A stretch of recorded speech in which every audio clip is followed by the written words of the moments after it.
بسم اللہ الرحمن الرحیم۔ السلام علیکم۔ میرا نام سمیرہ ہے، ایک نہایت دیندار گھرانے سے تعلق رکھتی ہوں۔ ہمارے یہاں صوم و صلات کی خاص پابندی کی جاتی ہے۔ میرے والد صاحب ایک گورنمنٹ پرائمری استاد ہونے کے ناطے محلے بھر میں مقبول سمجھے جاتے تھے۔ مجھ سمیت ہم 7 بہن بھائیوں کی پرورش ہمارے ماں باپ بہت مشکل سے کر رہے تھے۔ بہنوں میں میرا تیسرا نمبر تھا۔ مجھ سے بڑی 2 بہنوں کی شادی ہو گئی تھی اور اب میری باری تھی۔ میرے والدین چاہتے تھے کہ میری جلد از جلد شادی ہو جائے، اسی لیے ہمارے گھر رشتے کے سلسلے میں لوگوں کا آنا جانا لگا رہتا۔ ایک دن میں اپنے چھوٹے بھائی کے ساتھ بازار جا رہی تھی کہ راستے میں ایک شخص سے ٹکرا گئی۔ وہ خوبصورت آنکھوں والا اونچا لمبا پرکشش مرد میرے دل میں اتر گیا۔ معاف کیجیے گا، غلطی میری ہے۔ اس نے مسکراتے ہوئے معذرت کی تو میں اس کی ہنسی میں کھو گئی۔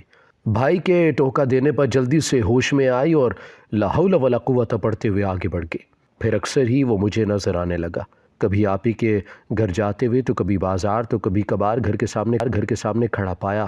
ایک دن اس کے دوست نے اس کو عاصم کہہ کر پکارا تو مجھے اس کا نام بھی معلوم ہو گیا، ورنہ میری تو اتنی ہمت ہی نہیں تھی کہ اس کا نام جاننے کی کوشش کرتی۔ اپنی راہوں میں اسے یوں کھڑے دیکھ کر مجھے بہت بے چینی ہوتی کہ اگر کسی نے دیکھ لیا تو میری عزت پر انگلیاں اٹھیں گی۔ میں نے اپنی چھوٹی بہن کے ہاتھ رقعہ بھجوایا، جس میں نے لکھا تھا کہ اگر اتنا ہی محبت کا جنون سوار ہے تو اپنے ماں باپ کو رشتے کے لیے بھیجو، ورنہ یوں سرعام مجھے رسوا کرنے کی کوشش نہ کرو۔ رقعہ پڑھتے ہی وہ وہاں سے چلا گیا۔ میں اگلے 2 دن انتظار کرتی رہی لیکن وہ مجھے کہیں نظر نہیں آیا۔ مجھے بہت بے چینی ہونے لگی تھی۔ طرح طرح کے خیال دل میں آتے کہ وہ شاید دھوکے باز نکلا جو شادی کا نام سن کر غائب ہو گیا۔ لیکن تیسرے دن ایک اجنبی خاتون ہمارے گھر میرا رشتہ لے کر آئی۔ دیکھنے میں وہ ایک عام اور گھریلو سے خاتون لگ رہی تھی۔ وہ عاصم کی والدہ تھی۔ مجھے پتا چلا تو میں خوشی سے جھوم گئی۔ وہ سچا نکلا تھا۔ اس نے اپنی امی کو میرے رشتے کے لیے بھیج دیا، لیکن ابو نے یہ کہتے ہوئے انکار کر دیا کہ ہم برادری سے باہر بیٹیاں نہیں دیتے۔ بھائی صاحب آپ سوچ لیں، میں کل دوبارہ آؤں گی، وہ مسکراتے ہوئے عجیب سے لہجے میں بولی۔ میں افسردہ ہوتے ہوئے کمرے میں آ گئی کہ ابو نے ایک رات میں کون سا اپنے فیصلے کو بدل لینا ہے، مگر اگلے دن میری حیرت کی انتہا نہ رہی جب وہ آنٹی دوبارہ آئی اور میرے ابو کچھ بول ہی نہیں پائے بلکہ میرے رشتے کی ہاں کرتی۔ میں بہت حیران تھی کیونکہ میرے ابو اپنی بات کے پکے تھے۔ یوں اپنی ہی کہی بات سے مکر جانا ان کی انا کے خلاف تھا۔ پھر پتہ نہیں آنٹی نے کیسا سحر پھونکا تھا ابو پر جو وہ راضی ہو گئے۔ بہت جلد میں عاصم کے دلہن بن کر اس کے گھر میں چلی آئی۔ شادی کی پہلی رات عاصم نے مجھے صرف ایک ہی نصیحت کی اور وہ یہ تھی کہ میں اس کی ماں کا خیال رکھوں گی اور ان کی خدمت کروں گی۔ میں نے عاصم سے وعدہ کیا کہ میں ایسا ہی کروں گی۔ مجھے لگتا تھا کہ میری ساس ایک اچھی خاتون ہے، وہ میرا بہت خیال رکھتی تھی۔ جیسے جیسے دن گزرتے گئے مجھے میری ساس کے بارے میں جاننے کا موقع تعویذ بنا کے دیتی تھی، اس وجہ سے لوگوں کا اس کے پاس رش لگا رہتا۔ مجھے اس سے صرف یہی اختلاف تھا کہ یہ تعویذ دھاگے کر رہا ہے، اسلام میں جائز نہیں ہے، لیکن اس نے بجائے میری بات سننے کے عاصم سے میری شکایت کر دی۔ تم نے اماں کو کیا کہا ہے؟ رات کو عاصم نہایت غصے میں کمرے میں آ کر چیخا۔ میں نے آنٹی کو کچھ نہیں کہا۔ میں نے حیران ہوتے ہوئے کہا، میرے وہم و گمان میں بھی نہیں تھا کہ وہ عاصم کو میرے خلاف بھڑکا دیں گے۔ تم نے انہیں کہا ہے کہ وہ جادو ٹونا کرتی ہیں؟ اب کی بار عاصم نے میری چٹیا پکڑتے ہوئے مجھے جھنجھوڑ ڈالا تھا۔ اس وقت وہ عاصم نہیں کوئی اور ہی لگ رہا تھا جس کے سر پر خون سوار تھا۔ اس کی آنکھیں لال انگارہ ہو رہی تھیں۔ عاصم، میں نے ایسا کچھ نہیں کہا، میں نے درد سے کراہتے ہوئے کہا۔ اٹھو اور ابھی امی سے معافی مانگو جا کر، اس نے مجھے حکم دیا۔ میں آنکھوں سے آنسو پونجھتے ہوئے اپنی ساس کے کمرے میں چلی آئی۔ اس نے اپنے بیٹے کو دکھانے کے لیے مجھے گلے سے لگا لیا۔ عاصم یہ میل ملاپ دیکھ کر خوش ہو گیا تھا۔ میں سمجھ گئی تھی کہ عاصم اپنی ماں کے خلاف کچھ تھا۔ اس دن کے بعد سے میں نے اپنی ساس کے معاملات میں بولنا چھوڑ دیا تھا۔ لوگ اس کے پاس آتے، اپنے مسئلوں کا حل پاتے اور نذرانے پیش کرتے۔ میری ساس کے پاس کافی دولت اکٹھی ہو چکی تھی، لیکن اس کی دولت کی ہوس ہی ختم نہیں ہو رہی تھی۔ عاصم کے سامنے وہ میرے ساتھ بہت اچھی طرح پیش آتی تھی، لیکن اس کی غیر موجودگی میں اس کا برتاؤ مجھ سے بدل جاتا۔ میں اس کی نفسیات نہیں سمجھ پا رہی تھی۔ ان دنوں مجھے خوشخبری ملی۔ میں جب حاملہ ہوئی تو مجھ سے زیادہ میری ساس خوش ہوئی اور پھر اسی رات ساس نے مجھے ایک دوائی زبردستی کھلائی کہ یہ کھانے سے تم بیٹا پیدا کرو گی، اور وہ واقعاً بیٹا ہی ہوا، جو دیکھنے سے ہی کافی صحت مند لگتا تھا، جیسے 1-2 دن کی بجائے وہ 2-3 ماہ کا ہو۔ اس میں ایک اور خوبی یہ تھی کہ وہ بے انتہا خوبصورت تھا۔ پیدا ہوتے ہی اس کے بال سنہری تھے، پلکیں اور بھویں بھی سنہری تھیں، سنہری کان سی آنکھیں جو ہر پل اپنا رنگ بدلتی تھی۔ یوں مجھے دور دور سے عورتیں ملنے آتی، وہ میرے بچے کو دیکھنے آتی، جیسے ساس عورتوں سے پیسے لے کر دکھاتی مگر مجھے اس بچے کی شکل تک دیکھنے نہ دیتی، کہتی کہ ایسے بچے کو اگر ماں دیکھ لے تو وہ بچہ زندہ نہیں بچتا۔ مجھے ساس پر شک تھا۔ ایک رات ساس سے چھین کر اپنا بچہ دیکھا تو میں چلاتی ہوئی باہر بھاگ گئی، کیونکہ وہ تو میرا بچہ تھا ہی نہیں۔ مجھے اس بچے کی جگہ 2 آگ اگلتی آنکھیں نظر آئیں، جس کی وجہ سے میں خوف زدہ ہو گئی اور بھاگتے ہوئے عاصم کے پاس آ گئے۔ عاصم وہ ہمارا بچہ، وہ مجھ سے ڈر کے بارے بات نہیں کی جا رہی تھی۔ کیا ہوا؟ عاصم نے تشویش سے پوچھا۔ میں نے اٹکتے ہوئے اسے ساری بات بتائی تو وہ یہ کہہ کر کمرے سے نکل گیا کہ میں خود دیکھ کر آتا ہوں۔ تھوڑی دیر بعد عاصم ہنستے ہوئے کمرے میں داخل ہوا۔ تم نے یقیناً کوئی خواب دیکھا ہے، میں اسے خود دیکھ کر آیا ہوں، کچھ بھی نہیں ایسا جو تم کہہ رہی ہو۔ میں سمجھ نہیں پا رہی تھی کہ یہ کیا ہو رہا ہے۔ میں جب بھی اپنے بچے کو گود میں اٹھانے کی کوشش کرتی، مجھے ڈر کے مارے وہاں سے بھاگنا پڑتا۔ مجھے اپنے بچے کے چہرے کے بجائے 2 شیطانی آنکھیں نظر آتی تھیں۔ کئی دنوں کی سوچ بچات میں اس نتیجے پر پہنچی کہ شاید کسی نے میری نظر بند کرتی ہے۔ کوئی نہیں چاہتا کہ میں اپنے بچے کو گود میں اٹھاؤں، اس کے قریب جاؤں۔ آخر ایسا کون کر سکتا ہے؟ میں نہ چاہتے ہوئے بھی اپنی ساس پر شک کرنے پر مجبور تھی۔ صرف وہی تھی جو مجھے میرے بچے کے خلاف کرنا چاہتی تھی۔ ایک دن میں نے فیصلہ کیا۔ میری ساس غسل خانے میں تھی اور میرا بچہ کمرے میں تھا۔ میں نے نماز پڑھ کر قرآن مجید اٹھایا اور کمرے کی جانب چل دی۔ اپنے بچے کے قریب کھڑے ہو کر آنکھیں بند کر کے سورہ فلق، سورہ ناس اور آیت الکرسی کا ورد کر کے اپنے بچے پر پھونک دی۔ ڈرتے ڈرتے آنکھیں کھولی تو یہ دیکھ کر اپنے آنسو نہ روک سکی کہ میرے اللہ کے کلام نے اثر دکھا دیا تھا۔ مجھے آج ان 2 آنکھوں کی بجائے میرا بچہ نظر آ رہا تھا۔ میں نے بے اختیار اسے اٹھا کر سینے سے لگا لیا۔ میری ممتا کو سکون مل گیا تھا۔ تبھی مجھے دروازہ کھلنے کی آواز آئی۔ شاید میری ساس نے غسل کر لیا تھا۔ میں نے جلدی سے اپنے بچے کو لٹایا اور خود کمرے سے باہر چلی آئی۔ جب سے میں نے اپنے بیٹے کو اس کے اصل چہرے کے ساتھ دیکھ گود میں لینا چاہتی تھی، اس کے لاڈ اٹھانا چاہتی تھی۔ عاصم نے بھی اس کی مکمل ذمہ داری اپنی امی کے سپرد کر دی تھی۔ دونوں ماں بیٹے قاسم کے ساتھ کھیلتے اور باتیں کرتے اور میرے سینے پر سانپ لوٹتے۔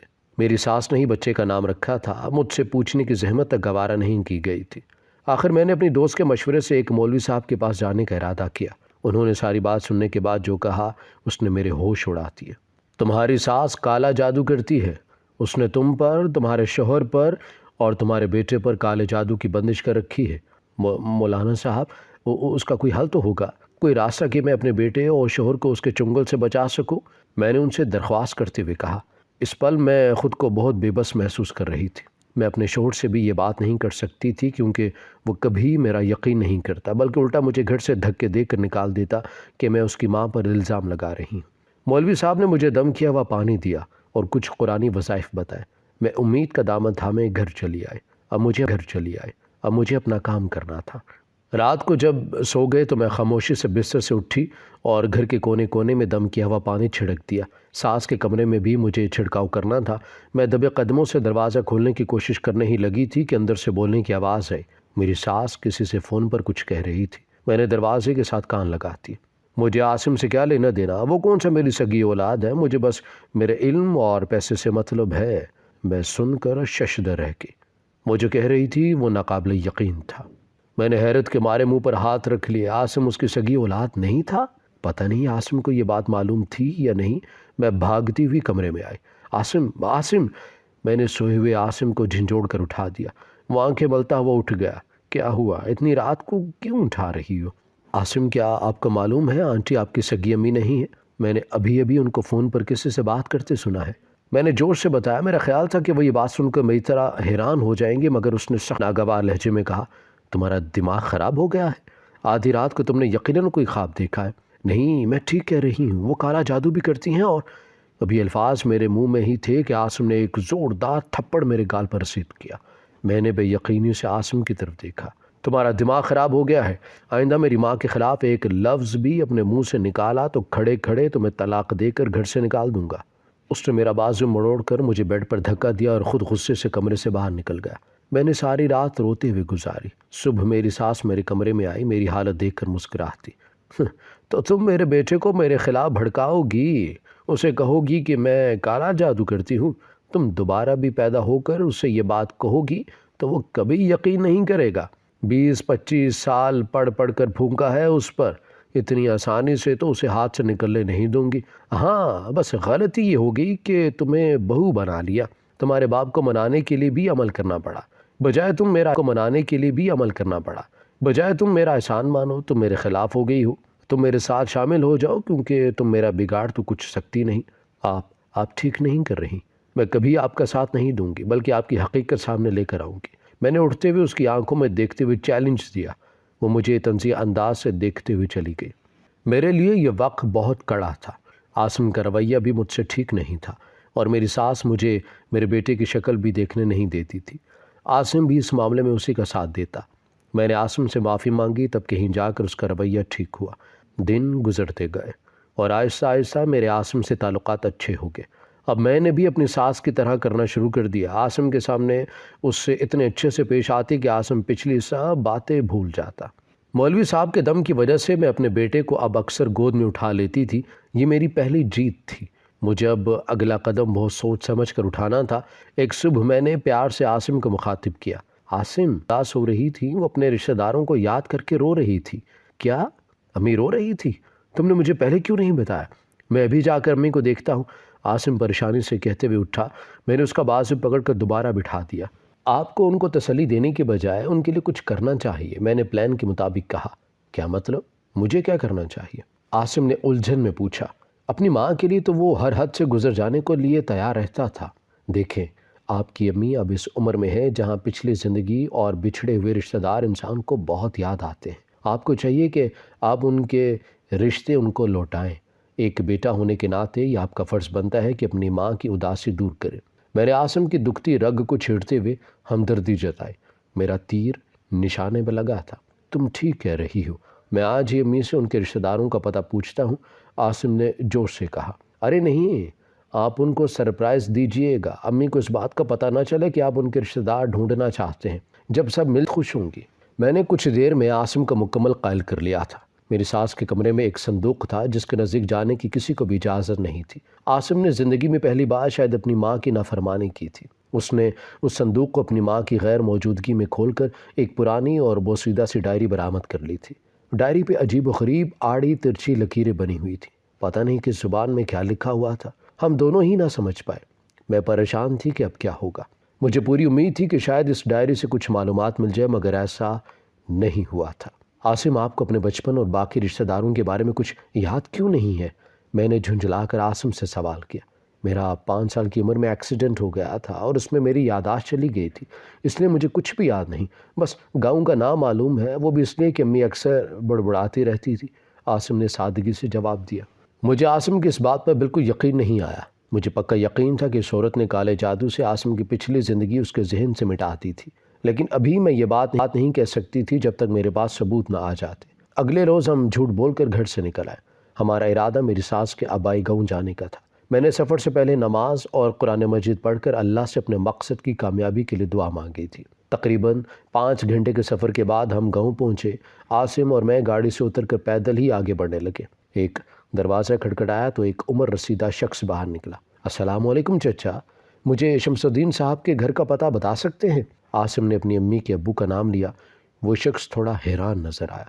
وہ تو کافی سال پہلے ہی فوت ہو گیا تھا، ان کے بچوں کا بتا سکتے ہیں؟ میں نے بے صبری سے سوال کیا۔ اس کے 3 بچے تھے، ایک بیٹی اور 2 بیٹے۔ بیٹی کو تو اس کے سسرال والوں نے گھر سے نکال دیا تھا، اس کے بعد وہ نظر نہیں آئی۔ بیٹے بھی بعد میں گھر بار بیچ کر یہاں سے کہیں دور چلے گئے تھے۔ کیا آپ بتا سکتے ہیں کہ ان کے بیٹے کہاں گئے؟ میں نے ہی دوبارہ پوچھا۔ عاصم تو چپ ہو کر ہی رہ گیا تھا۔ ان کا تو پتہ نہیں، ادھر پچھلی گلی میں اس کی بیٹی کا سسرال ہے۔ عاصم نے غصے میں آگے جانے سے انکار کر دیا۔ میں ان لوگوں سے کیوں ملوں جنہوں نے میری ماں کو گھر سے نکال دیا؟ عاصم کا غصہ دیکھ کر میں پریشان ہو گئی۔ مجھے میرا پلان فیل ہوتا نظر آ رہا تھا۔ عاصم، آپ کو جانا چاہیے اپنی ماں کے لیے۔ ان سے جا کر پوچھیں کہ کیوں آپ کی ماں کو اکیلا چھوڑ دیا۔ آپ کا حق بنتا ہے کہ آپ اپنی ماں کے دکھوں کا سوال کریں۔ میں نے عاصم کی دکھتی رگ کو چھیڑا تو وہ جانے کے لیے تیار ہو گیا۔ پچھلی گلی میں حویلی نما گھر کے دروازہ کھٹکھٹانے پر جو شخص باہر نکلا، اسے دیکھ کر میں اور عاصم دونوں چونک گئے۔ وہ ہو بہو عاصم کی کاپی تھا۔ کوئی بھی دیکھ کر بتا سکتا تھا کہ وہ عاصم کا باپ ہوگا۔ آپ کون ہیں؟ عاصم نے کھوئے ہوئے انداز میں پوچھا۔ میں نے ہی معاملہ سنبھالا اور اندر چل کر بات کرنے کو کہا۔ وہ ہمیں لیے اندر آ گئے۔ تھوڑی ہی دیر میں پورا گھرانہ اکٹھا ہو چکا تھا۔ عاصم کے ابو نے تمام رازوں سے پردہ اٹھا دیا۔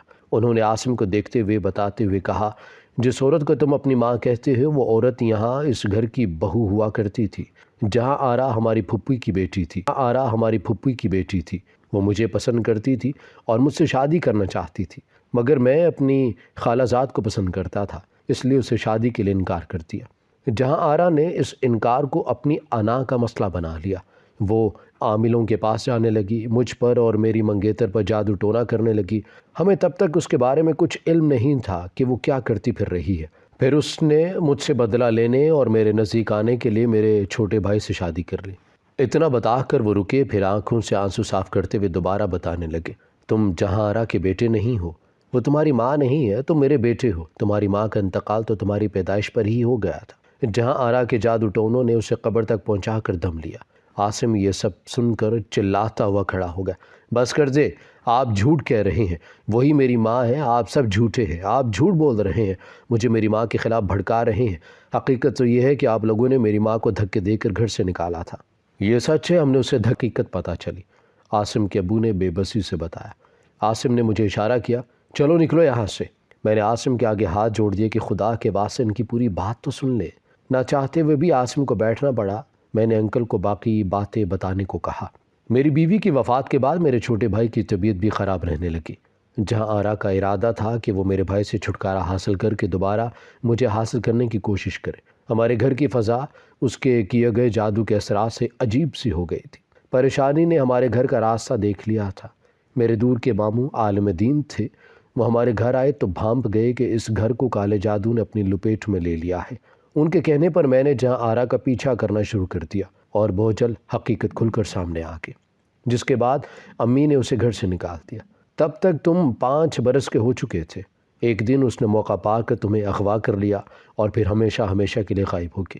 ہم نے تمہیں بہت ڈھونڈنے کی کوشش کی، مگر جہاں آرا نے کوئی سراغ نہیں چھوڑا تھا۔ اس کے باپ کی اسی صدمے نے جان لے لی اور اس کے بھائی شرمندگی سے یہ گاؤں چھوڑ کر چلے گئے۔ عاصم کے ابو یہ سب بتاتے ہوئے رو رہے تھے۔ مجھے ان پر بہت ترس آیا۔ صاف لگ رہا تھا کہ وہ اپنے بیٹے کو سینے سے لگانے کے لیے تڑپ رہے ہیں، مگر عاصم کو ابھی تک ان کی باتوں پر یقین نہیں تھا۔ تمہیں یقین نہیں ہے تو جہاں آرا کے بھائیوں سے مل کر ساری حقیقت معلوم کر سکتے ہو۔ وہ عورت میری بیوی تھی اور تم میرے بھائی کے بیٹے ہو، عاصم کے چچا نے یقین دلانے والے انداز میں کہا۔ ہم ان سے جہاں آرا کے بھائیوں کا پتہ لے کر واپس آ گئے۔ عاصم کو یقین نہیں آ رہا تھا کہ اتنے برسوں سے وہ جس کے ساتھ رہا ہے وہ اس کی ماں نہیں۔ میں نے اسے بڑی مشکل سے سمجھایا کہ گھر جا کر یہ بات جہاں آرا سے نہ پوچھے، اس کا کیا بھروسہ تھا، پھر کوئی منتر پڑھ کر پھونک دیتی اور عاصم کا دماغ پھر جاتا۔ رات گئے، ہم گھر پہنچے، وہ ہمیں دیکھتے ہی پریشانی سے پوچھنے لگی کہ کہاں گئے تھے تم لوگ؟ عاصم تو اندر چلا گیا۔ میں نے ہی اس کو تسلی دی کہ ہم میری امی کے ہاں چلے گئے تھے۔ وہ مجھے گھورتی ہوئی اپنے کمرے میں چلی گئی۔ میں اپنے کمرے میں چلی آئی۔ عاصم بہت دکھی لگ رہا تھا۔ میں نے اسے حوصلہ دیا تو میرے ہاتھ پکڑ کر رونے لگا۔ سمیرا، پتہ نہیں کیوں مجھے یقین نہیں ہو رہا تھا کہ قسمت نے میرا ساتھ ایک ایسا کھیل کھیلا ہے۔ میں پچھلے 25 برس سے اس عورت کو اپنی ماں کہتا اور سمجھتا آیا ہوں، اور آج پتہ چل رہا ہے کہ سب جھوٹ ہے، فراڈ ہے۔ میرا دل کیوں نہیں مان رہا؟ میں کیا کروں؟ کچھ سمجھ نہیں آ رہا۔ میں نے عاصم کے آنسو پوجتے ہوئے کہا، آپ فکر نہ کریں، سب ٹھیک ہو جائے گا۔ کل ہم ان کے بھائیوں کے پاس جائیں گے تو تصدیق ہو جائے گی کہ آپ کے ابو جھوٹ کہہ رہے ہیں یا سچ۔ ابو؟ عاصم یہ لفظ سن کر کھو سا گیا تھا۔ میں اس کی حالت سمجھ سکتی تھی۔ جس نے بچپن ہی سے یہ سنا ہو کہ اس کے والد کا انتقال ہو چکا ہے، اس سے 25 سالوں بعد اچانک پتہ چلے کہ اس کا باپ زندہ ہے تو اس کے دل پر کیا گزرے گی۔ تھوڑی دیر میں وہ سو گیا تو میں بھی سو گئی۔ اگلی صبح عاصم دفتر کے لیے نکل گیا۔ 11 بجے کے قریب جہاں آرا کے پاس لوگوں کا رش ہوا تو میں چپکے سے گھر سے باہر نکل آئی۔ عاصم کو فون ملایا تو وہ بھی دفتر سے آ گئے اور ہم عاصم کے ابو کے بتائے ہوئے پتے کی جانب روانہ ہو گئے۔ 3 گھنٹے کے بعد ہم قریبی شہر میں مطلوبہ پتے پر پہنچ چکے تھے، جہاں آرا کے بھائیوں نے ہر بات کی تصدیق کر دی تھی کہ وہ عورت واقعاً خطرناک تھی اور جادو ٹونا کرتی تھی۔ انہوں نے یہ بھی بتایا کہ عاصم جہاں آرا کا بیٹا نہیں۔ عاصم کی رہی صحیح امید بھی ٹوٹ گئی، وہ بہت ٹوٹ گیا تھا۔ ہم لوگ گھر واپس آئے تو گھر خالی تھا اور گھر پہ کوئی بھی نہیں تھا۔ وہ ایک بار پھر فرار ہو چکی تھی، مگر اب کی بار اس نے اپنے بڑھاپے کا سہارا میرے بیٹے کو بنایا تھا۔ وہ اسے لے کر غائب ہو گئی تھی۔ میں بدحواس ہو گئی۔ مولوی صاحب کو آنے کا کہا۔ عاصم انہیں جا کر لے آیا۔ کمرے میں جہاں آرا کا صندوق بھی نہیں تھا۔ ہم نے مولوی صاحب کو جہاں آرا کی ڈائری دکھائی۔ کچھ دیر ڈائری پڑھنے کے بعد وہ چونک گئے۔ وہ تمہارے بیٹے کی بلی دینے کے لیے اسے کالے مندر لے گئی ہے۔ ڈائری پہ آج کی تاریخ کے ساتھ یہی لکھا ہوا ہے۔ عاصم نے فوراً پولیس کو کال ملائی، پوچھ گچھ ہوئی اور پولیس نے تلاش شروع کر دی۔ بیٹی کی سلامتی کی دعائیں کرنے لگے۔ کچھ گھنٹوں بعد پولیس نے جہاں آرا کو گرفتار کر لیا۔ اللہ نے میرے بچے کو عین موقع پر بچا لیا تھا، ورنہ وہ اپنے کالے جادو کو امر کرنے کے لیے میرے بیٹے کو مار ہی دیتی۔ عاصم میرے بیٹے، میرا یقین کرو یہ سب جھوٹ ہے۔ وہ خوش آمدانہ لہجے میں عاصم کے قریب ہونے لگی تو عاصم نے اسے دھکا دے کر پولیس کے حوالے کر دیا اور چلاتے ہوئے کہنے لگا، مجھے سب معلوم ہو چکا ہے، نہ تم میری ماں ہو نہ میں تمہارا بیٹا ہوں، تم تو عورت کہلانے کے بھی لائق نہیں ہو۔ جہاں آرا کا رنگ اڑا، اسے علم نہیں تھا کہ ہم پچھلے 2 دنوں سے اس کی تفتیش کرتے پھر رہے ہیں۔ ایسا نہیں ہے، تم میری بات، وہ کچھ کہنا چاہتی تھی مگر پولیس اسے لے کر چلی گئی۔ میں نے اللہ کا شکر ادا کیا، زندگی سے بے سکونی اب رخصت ہو گئی تھی۔ پولیس نے اس سے بیان لیا تو اس کا کہنا تھا کہ چونکہ وہ پچھلے 25-30 سالوں سے کالا جادو کر رہی ہے، اس لیے اس کو اس سال آج کے دن ایک خوبصورت بچے کا خون چاہیے تھا، جس پر وہ منتر پڑتی تو شیطانی طاقتیں اس کی اسیر ہو جاتی۔ پولیس نے ہم کے حوالے کروایا۔ عاصم کی ذہنی حالت کئی دن خراب رہی مگر آہستہ آہستہ وہ زندگی کی طرف لوٹنے لگا۔ مجھے میرا بیٹا اور شوہر واپس مل گئے اور عاصم کو اس کے کھوئے ہوئے رشتہ دار۔ سب مجھ پر رش کرتے تھے کہ میں نے اپنے خاندان کو کیسے جوڑ رکھا ہے، لیکن کوئی یہ نہیں جانتا تھا کہ یہاں تک پہنچنے کے لیے میں نے کتنی مصیبتیں جھیلیں اور تنہا کیسے حالات کا مقابلہ کیا۔ اگر آج میں ایک خوشگوار زندگی گزار رہی ہوں تو اس کے پیچھے میرا صبر کار فرما ہے، کیونکہ گھر بسانے کے لیے عورتوں کو بہت قربانیاں دینی پڑتی ہیں۔ تو اس کے پیچھے میرا صبر کار فرما ہے، کیونکہ گھر بسانے کے لیے عورتوں کو بہت قربانیاں دینی پڑتی ہیں، کے لیے عورتوں کو بہت قربانیاں دینی پڑتی ہیں، بہت قربانیاں دینی پڑتی ہیں۔ ہماری ویڈیو اگر آپ کو پسند آئی ہے تو ضرور لائک کیجیے، اپنی رائے دینا چاہیں تو کمنٹس کیجیے، اچھی لگے تو شیئر کیجیے۔ اس کے ساتھ ساتھ اگر آپ نے ہمارا چینل سبسکرائب نہیں کیا تو ضرور کیجیے اور بیل آئیکن پر لازمی کلک کیجیے تاکہ ہماری ہر آنے والی ویڈیو آپ تک بر وقت پہنچ سکے۔